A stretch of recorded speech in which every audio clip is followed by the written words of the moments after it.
Find the coefficient of the x to the 16th term in the expansion of this binomial. So how do we find the general term? So the odd term of a binomial, in this case this one here, is going to be n choose r.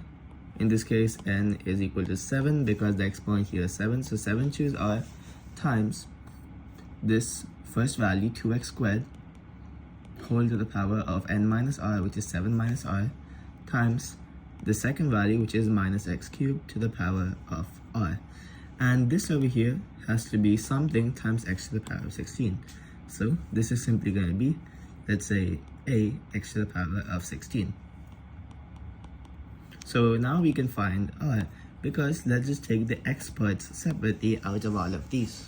So this over here, we can write this as 7 choose r first, and we can split this into two parts. First, the 2 to the power of 7 minus r times x squared to the power of 7 minus r.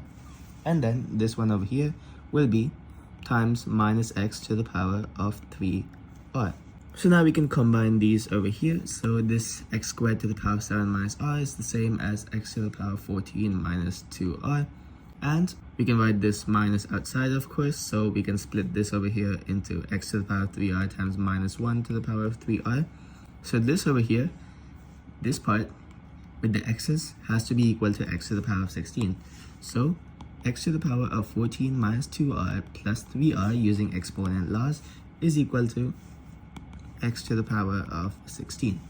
So 14 plus r is equal to 16, and r is equal to 2 by equating these exponents here.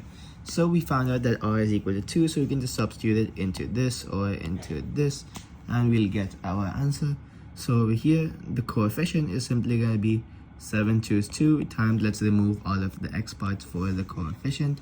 So 2 to the power of 7 minus 2, which is 5, times minus 1 to the power of 3r, which is minus 1 to the power 6.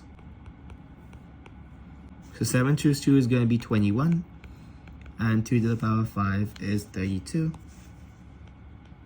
Minus 1 to the power of 6 is 1. And when we multiply this out, we will get 672 as our answer. And we don't need to write x to the power of 16 since it said just to find the coefficient.